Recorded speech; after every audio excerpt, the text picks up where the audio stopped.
Le sujet de la semaine. On va parler de quoi cette semaine? Vous avez des idées? Ultra cringe. On peut dire que c'est vraiment nul ou pas? Elle a osé.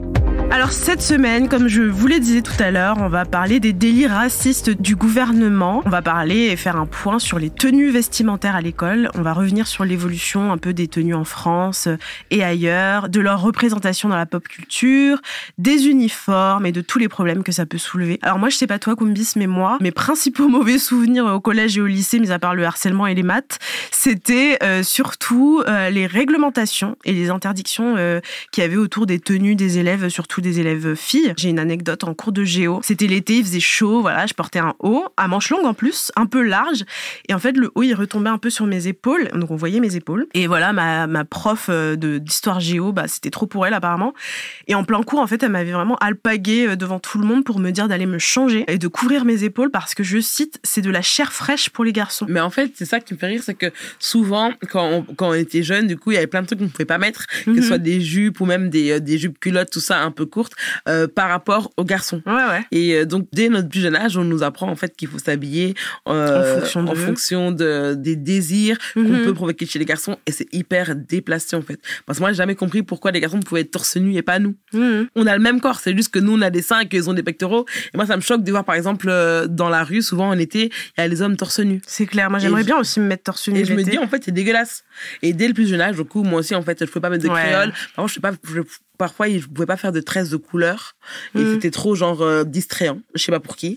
Et je pouvais pas, du coup, mettre de jupe ni rien. Ok, ouais, j'allais te poser la question. Mais en plus, c'est doublé de racisme parce que, du coup, tu parles de tresses, etc. Ouais. Et, moi, j'avais remarqué aussi que les élèves, blanches, du coup, étaient beaucoup moins souvent rappelées à l'ordre pour leur tenue. Et en fait, moi, au lycée, j'étais en Guadeloupe. Je me suis pris beaucoup d'heures de colle parce que ma tenue ne convenait jamais. En fait, un coup, c'était ma bretelle de soutien-gorge qui dépassait et qu'on ne devait pas voir parce que ça allait perturber les mecs.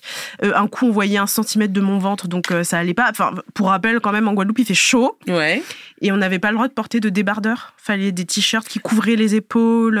Mais pour quelle raison encore par rapport aux toujours hommes, sexisme, okay. Voilà. Et en plus, je trouve que ça sexualise vachement les élèves qui sont, pour le rappeler, mineurs quand même. Ouais. Enfin, voilà. Et toi, du coup, est-ce que tu as eu des remarques? Comment est-ce que tu t'habillais? Surtout que moi, j'ai eu ma puberté très tôt. J'ai commencé à avoir des seins qui ont très fort grossi dès 11 ans. Donc, dès cet âge-là, on me disait, oui, mais avec ton corps, tu ne veux pas te permettre de mettre des décolletés et tout ça. Je me disais, mais c'est hyper bizarre que des adultes me disent à 11 ans que j'ai des trop gros seins pour mettre un t-shirt que tout le monde mettait.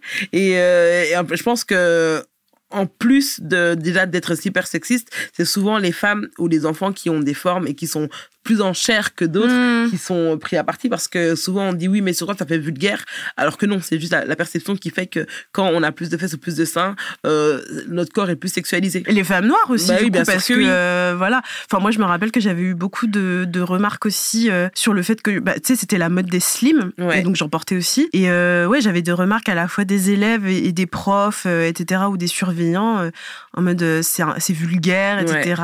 Parce que j'avais plus de formes que certaines personnes. C'est dingue. Et alors que voilà quoi. Tout ça pour vous dire que le contrôle des tenues vestimentaires commence hyper tôt et ça vous aura pas échappé. Le 4 septembre dernier, Gabriel Attal, le ministre de l'Éducation nationale, a annoncé l'interdiction des abayas dans les établissements scolaires. Alors pour rappel, l'abaya, c'est un vêtement traditionnel féminin. En général, c'est une robe ample qui couvre plutôt longue et évidemment je sais pas quoi dire, je suis vraiment mais en fait moi ce qui me fait rire c'est qu'ils ont utilisé un mot du coup arabe pour vraiment rajouter de la connotation à cette interdiction parce que encore une fois l'abaya c'est un habit pré-islamique comme tu as dit, c'est vraiment culturel en fait. Partout où il fait très chaud, on couvre son corps et on met des habits larges justement pour supporter la chaleur. C'est logique. C'est vraiment logique. Et donc moi encore une fois ce qui me choque c'est que pourquoi pas interdire la robe longue large et pourquoi dire l'abaya si ce n'est pas justement un truc islamophobe. Évidemment en plus il y a plein d'autres trucs à régler quoi, c'était vraiment pas utile, pas intelligent, etc. Enfin, il y a les profs mal payés, les sous-effectifs, la détresse des élèves, le manque de budget, la précarité des étudiants. L'harcèlement scolaire. Je sais pas si je me souviens plus, je pense qu'il y a ces 2 semaines, c'est un élève qui s'est pendu. Je pense qu'il y a beaucoup de sujets à traiter. Comme tu as dit, les profs n'ont pas assez de moyens pour faire bien leur travail. On s'en fout, en fait, de savoir comment les élèves sont habillés, s'ils peuvent même pas aller en classe et apprendre correctement parce qu'ils n'ont pas assez de moyens, en fait. Donc voilà. voilà, la France a fait des robes amples, l'ennemi juré. Et voilà, donc c'est des annonces complètement islamophobes qui ont évidemment mené en fait à un espèce de profilage, un pistage raciste des lycéennes. Et déjà qu'avec le voile, c'était l'enfer. Enfin, pour rappel, en 2004, il y avait déjà eu une loi qui a été adoptée pour interdire les signes religieux ostensibles dans les établissements scolaires, y compris du coup le foulard, dans les écoles publiques en tout cas. Et voilà, aujourd'hui, il y a beaucoup de lycéennes avec cette loi qui font l'objet d'une discrimination tout simplement raciale qui est basée sur un profilage vestimentaire. Et il y a un collectif qui s'est créé qui s'appelle Touche pas à ma abaya et qui reçoit pas mal de témoignages à ce sujet. Il y a par exemple des témoignages de lycéennes qui expliquent que même si elles portent des vêtements comme un pantalon ou un t-shirt large, en fait, dès que le lycée sait qu'elles portent le voile à l'extérieur ou qu'elles sont musulmanes, elles sont convoquées chez le proviseur ou le conseiller principal d'éducation, alors que c'est pas forcément l'abaya, tu vois. Mais c'est ça, parce qu'il y a beaucoup de femmes qui avaient des kimonos, ou qui avaient des t-shirts larges et des pantalons. Exactement. Il y a même une qui avait un jeans avec un t-shirt et un kimono. On lui a dit que c'était trop foncé. Donc à un moment, c'est ça en fait. Déjà, moi ça me choque l'interdiction, mais ce qui me choque le plus, c'est qu'il y aura des dérives, parce que c'est vraiment au bon vouloir des gens de l'école en fait. C'est surtout genre que tu t'appelles Eugénie ou Safia, ce sera pas le même traitement. Si Eugénie porte une robe large, on va pas tout de suite avoir cette suspicion waouh, mon Dieu, c'est une abaya musulmane, etc. Alors que Safia, bizarrement, elle va se faire convoquer, tu vois. Et puis ça mène vraiment à des exclusions absurdes, comme tu le disais. Il y avait une lycéenne avec un kimono qui a été exclue, je l'ai vu sur TikTok. Et il y a aussi quelqu'un qui portait, je crois, un ensemble beige large. Et en fait, il y a quelqu'un du lycée ou du collège, je sais plus, sous prétexte que voilà, cette couleur serait considérée comme une couleur islamique. En fait, elle a été convoquée, exclue. Donc oui, ça mène à des dérives racistes. Hein. Et évidemment, il y a eu plein de réactions. Il y a notamment donc ce collectif Touche pas à ma abaya qui a été créé. Il y a aussi eu l'appel de plusieurs lycéens, lycéennes sur les réseaux sociaux à porter justement de longues robes pour la rentrée scolaire et pour les cours en soutien aux personnes discriminées. Mais surtout, en fait, encore une fois, c'est que les habits larges et un peu amples s'inscrivent dans la mode, parce que la mode, c'est un cycle, et avant, et là, c'est un peu, on est plus vers le minimalisme, et du coup, aussi le weird girl trend en fait, maintenant, les femmes veulent plus s'habiller confortablement que de manière sexy et belle. Donc, c'est vraiment un truc très à la mode, même si on regarde les défilés de mode, tout ça. La mode est au large, la mode est au ample. En fait, la mode est un peu au destroy. Donc, rien que ça, déjà, c'est bizarre. Ça veut dire que, est-ce que tu portes une abaya, en fait? Si tu portes un truc Zara large, si tu portes un truc COS, c'est ça. Comme j'ai dit, ça se dépend si tu t'appelles Eugénie ou Fatoumata. Tout simplement. Et en plus, c'est sous couvert de la laïcité, quoi. Je pense que si la France veut exclure des élèves musulmanes comme ça, c'est avant tout pour soi-disant protéger cette sacro-sainte laïcité. Et d'ailleurs, je pense qu'on peut faire un petit retour sur ce que c'est que la laïcité, parce que toi, t'expliquais que par exemple en Belgique, c'est pas forcément les mêmes lois. Oui, et surtout, j'ai l'impression qu'il y a vraiment une fixette sur la religion en France. Alors que moi, de mon point de vue, c'est vraiment séparer l'État, l'Église, tout ça de base. Et je n'ai jamais vu, en fait, un gouvernement, à part le gouvernement extrême, parce que souvent, ils prennent l'exemple de l'Iran pour dire oui, mais regardez là-bas, elles se battent pour enlever leur voile. Non, elles se battent pour la liberté de choix. Ça me fait vraiment rire que même souvent, les gens d'extrême droite, ou les gens comme Éric Zemmour, ou plein de chroniqueurs, prennent l'exemple des femmes de Téhéran pour dire oui, donc comment ça, là-bas, elles veulent enlever leur voile, et si tu te le mets, non, en fait, elles se battent pour la liberté. Elles se battent pour que des hommes et des gouvernements arrêtent de policer leur corps et de politiser leur corps, en fait. Une femme a le droit de se vêtir, a le droit de se dévêtir. Et ça veut juste dire ça, quand on parle de laïcité, il faut arrêter, parce que c'est le droit à chacun d'exercer sa religion librement. Exactement. Et si je comprends même pas, en fait, pourquoi ça me dérangerait que mon voisin ait une kippa ou un voile, si c'est son libre choix. Et souvent on dit oui, mais comment on sait qu'elles sont libres, comment on sait qu'elles sont pas obligées, comme les divorces et comme les mariages. Il y a plein de mariages arrangés et on le saura jamais. Et les mariages forcés. Donc est-ce que pour autant on va interdire le mariage? Non. Le but justement, c'est de créer la discussion et de créer un espace safe où les femmes qui sont obligées de porter le voile par leur famille puissent s'exprimer. Et en leur interdisant d'aller à l'école, en leur interdisant par exemple d'aller à l'université et du coup même de travailler, en fait, ça les reclue entre elles, en fait. Donc elles vont parler à qui? Rien n'est logique dans cette loi. Non, mais absolument pas. De toute façon, c'est pas la logique que la France cherche, j'ai l'impression. Mais comme tu le dis, en fait, la laïcité, je vais revenir dessus. En fait, tout est parti un petit peu de la loi 1905 1905 qu'on appelle aussi la loi de séparation de l'Église et de l'État. Et de base, comme tu le disais, il y a beaucoup de personnes qui disent que le but, du principe de la laïcité, c'est, et surtout de la loi 1905, c'est surtout de donner plus de liberté aux personnes qui exercent leur religion et pas justement de les contraindre, de les restreindre. En gros, je vais revenir un petit peu dessus. La loi, elle encadre la liberté de croire ou pas en une religion, la liberté du coup de pratiquer sa religion dans le cadre privé et dans le cadre public, sous réserve de ne pas troubler l'ordre public, donc whatever that means. La loi, elle encadre aussi la séparation de l'État et des organisations religieuses. Par exemple, l'État peut pas financer un établissement religieux. Et autre exemple, les employés de services publics, comme par exemple les infirmiers ou les agents de mairie, peuvent pas afficher leurs croyances en portant par exemple des signes religieux. Et enfin, la loi, elle encadre du coup la soi-disant égalité de tous et de toutes devant la loi, même si elle n'existe pas trop, et aussi l'interdiction de signes ostensibles pour les élèves des écoles, collèges et lycées. Et donc, pour moi, en tout cas, la laïcité, ce serait la liberté des individus de pouvoir avoir, exercer leur religion, avoir une singularité, et pas, du coup, de gommer justement cette singularité et cette individualité et forcer un peu, en quelque sorte, l'assimilation, quoi. Mais la France n'a pas trop compris, je crois. Donc voilà, je sais pas ce que t'en penses. Mais moi, je pense que, vu de l'extérieur encore, parce que je suis belge, j'ai l'impression qu'il y a une dérive raciste, même genre militaire, j'ai l'impression qu'on a vraiment formaté tout le monde. Et est-ce que c'est vraiment dans le but juste, comme on disait au début, c'était pour attirer un peu les électeurs de droite et de l'extrême droite. Mais maintenant, le mec va plus se faire réélire. En fait, qu'est-ce qu'il veut du coup, tu vois? Justement, je me suis posé la question d'où vient cette obsession du contrôle à la fois des corps des femmes de manière générale et surtout des femmes musulmanes. Et du coup, j'ai lu un article de Mediapart qui s'appelle « L'obsession pour l'abaya, symptôme d'une culture du viol postcolonial », qui a été écrit par la journaliste Léana Lestra, qui explique très bien que voilà, ça a plusieurs origines. Et donc, pour ce qui est du corps des femmes en général, il y a une vision française, en gros, selon laquelle le corps des femmes, ça incarne un petit peu la nation, les valeurs de la République, et que les femmes seraient un peu gardiennes des traditions françaises. Et ça, on le voit bien avec la figure de Marianne, seins nus, etc., qui est vraiment le symbole des valeurs républicaines.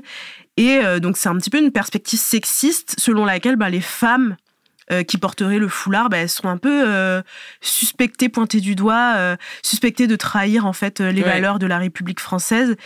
Et ça, c'est une vision qui perdure depuis très très très longtemps. Puis ça commence tôt aussi, puisque à l'école, on en parlait, il y a un contrôle constant du corps des écolières. Du coup, je trouve une érotisation aussi des corps des ados qui est complètement banalisée. Enfin, quand on juge la tenue d'une mineure et quand on dit que cette tenue peut perturber, déconcentrer les élèves ou alors même les profs masculins, enfin, qu'est-ce que ça dit, quoi.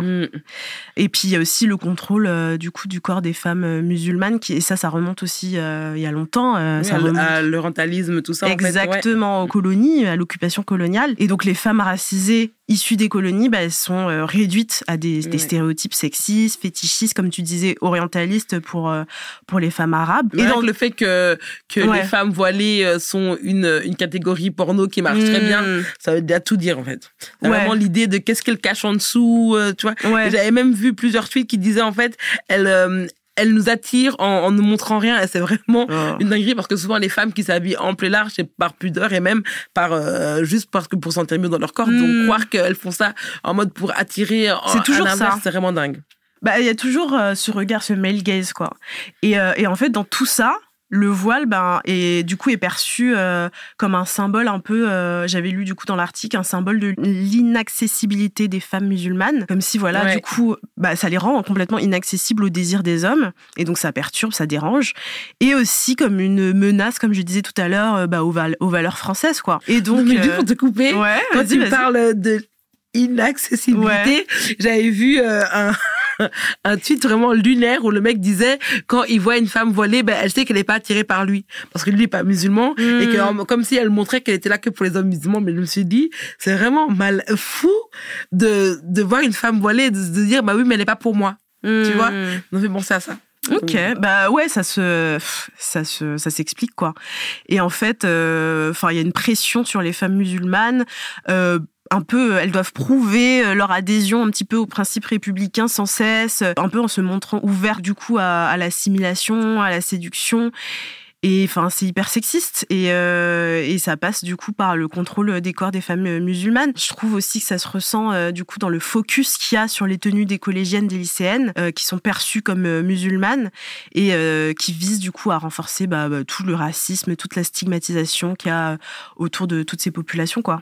C'est ça, parce que je pense que personne ne se dit qu'est-ce qu'elles doivent ressentir elles. En arrivant le matin en se demandant si elles pourront pas rentrer. Rien que déjà, en fait, tu les discrimines et tu les mets à part par rapport aux autres élèves. Donc, tu les pointes du doigt et ça va être horrible, en fait, d'arriver le matin et de se dire, en fait, non, tu rentres à la maison. À un si jeune âge, en plus. C'est ça.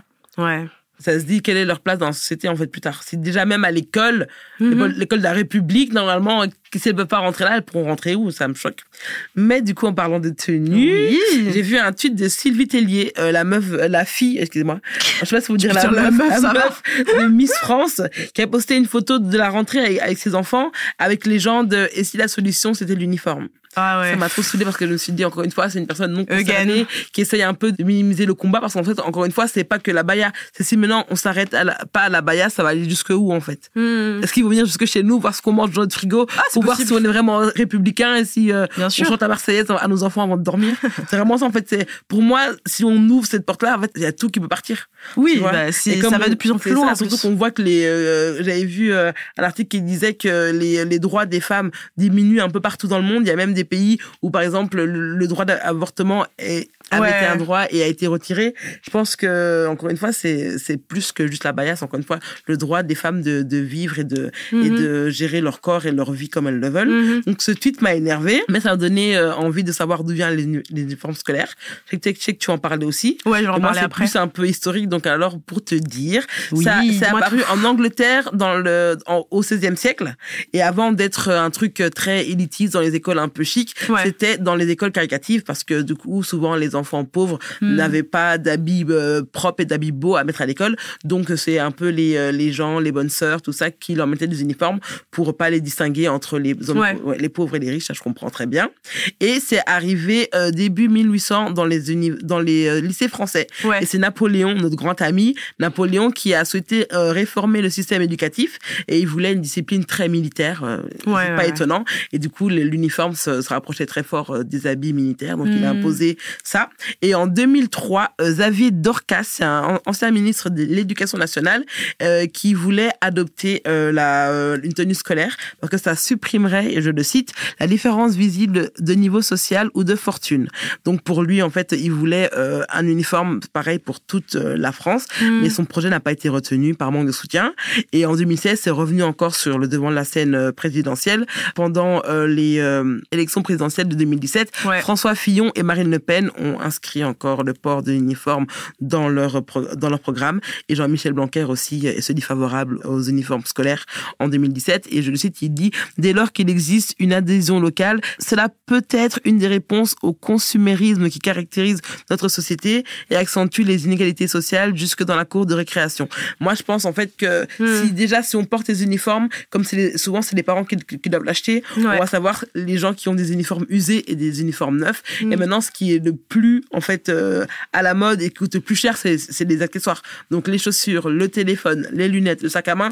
Je pense que c'est ridicule de croire que si tout le monde vient en uniforme, ça va supprimer les inégalités. Et aussi, encore une fois, je trouve que c'est grossophobe parce que souvent les uniformes sont pensés pour les personnes minces et sans seins, sans fesses. Parce que moi, je sais, une jupe longue chez toi fait une mini-jupe chez moi, en fait, tu vois. Et je sais que si je m'habille trop large, je ressemble à un poteau, tu vois. Pas un poteau, un ami, un poteau, un lampadaire. Et donc, je pense que, à part comme si c'est comme les demoiselles d'honneur, tous les uniformes sont faits sur mesure par rapport au corps des gens. Je pense qu'encore une fois, ça va aller bien aux personnes, donc du coup, filiformes et très mal aux autres personnes. Donc voilà. Moi, je suis contre l'uniforme scolaire. Moi aussi. Et en fait, du coup, je me suis intéressée comme toi, à l'évolution de ça et particulièrement, du coup, à l'uniforme scolaire, tout simplement. Et en fait, à plusieurs époques en France, donc, comme tu le disais, surtout au début du 19e siècle, l'uniforme, c'était la seule tenues vestimentaires autorisées dans les écoles. Et c'était souvent, comme tu l'as dit, des uniformes militaires. Et ça visait à promouvoir la discipline et un sentiment d'unité. Et après, vers la fin du 19e siècle, les tenues vestimentaires dans les écoles se sont assouplies. Les élèves ont commencé à pouvoir affirmer davantage leur individualité, à pouvoir s'habiller comme elles veulent. Et comme tu le rappelais, c'est un débat qui revient souvent. Et d'ailleurs, en janvier de cette année, le débat est revenu. Oui. Et il y a l'Assemblée nationale qui a rejeté un projet de loi présenté par le RN sur le port obligatoire d'une tenue unique à l'école. Donc, comme pour dire que ça revient tout le temps, quoi. Et en fait, ces défenseurs, comme tu le disais tout à l'heure, prônent le fait que l'uniforme, ça gommerait les inégalités sociales, etc. Et ils disent aussi que ça permettrait du coup aux parents de pas dépenser des sommes astronomiques pour la rentrée scolaire, sachant que j'ai vu que, soi-disant, les vêtements, les chaussures, ça serait l'une des principales catégories de dépenses, en fait, à la rentrée. Mais je trouve qu'il y a plusieurs points négatifs. C'est que, déjà, ça peut retirer aux élèves la liberté de s'habiller comme ils veulent et d'une manière qui reflète, du coup, leur individualité, leur personnalité. Et quand t'es jeune... Comme tu dit il y a pas longtemps, quand t'étais petite, t'étais plus émo. Ouais. Là, t'aurais pas pu l'être. Ouais. Mon Dieu, quelle tragédie. J'aurais pas pu mettre mon t-shirt Rolling Stone et j'aurais pas pu avoir ma grosse mèche.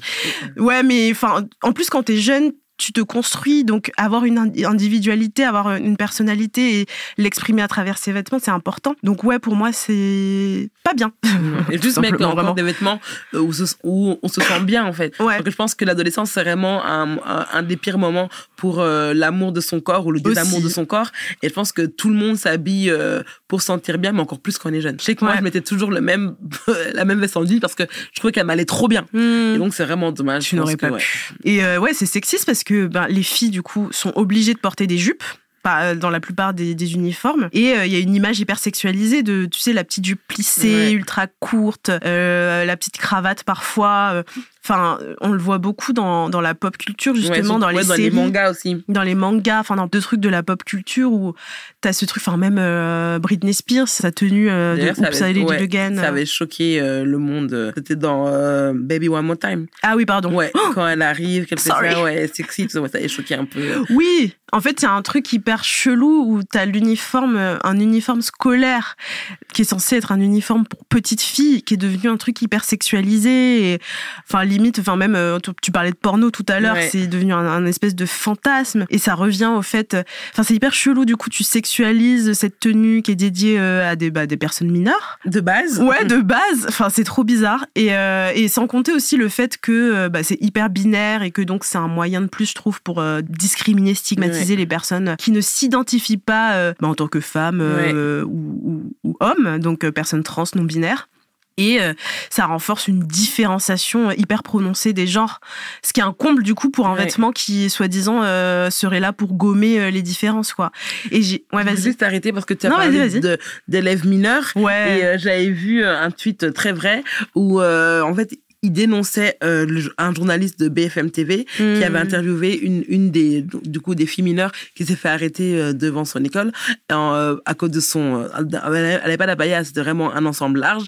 Et lui demandait, oui, du coup, est-ce que c'était pour cacher tes formes, tout ça? Est-ce que tu as des vêtements en dessous? Et c'était vraiment très déplacé, en fait. Tu dis, la meuf, elle a 15 ans, tu lui demandes si elle a des vêtements en dessous, c'est pour cacher ses formes, c'est hyper déplacé. Genre, qu'est-ce que tu portes? C'est hyper glauque. Et ouais, j'ai lu un article sur Slate qui parle du coup du port de la jupe obligatoire pour les filles du coup qui porteraient un uniforme à l'école, et je l'ai trouvé hyper intéressant. Et donc je le cite, cet article dit: une jeune fille en jupe va être entravée dans ses mouvements et surtout son genre va déterminer en fait la façon dont elle va se comporter dans l'espace et avec ses congénères. Cette façon dont la jupe va modeler le corps des filles et les contraindre à se faire toutes petites quand le pantalon, lui, ne va en rien encombrer les hommes. Ça fait d'ailleurs écho au manspreading, ou cette faculté que peuvent avoir les hommes à s'asseoir les jambes écartées et à prendre le plus de place possible, comme s'ils détenaient entre les jambes un bien précieux nécessitant aération et décontraction.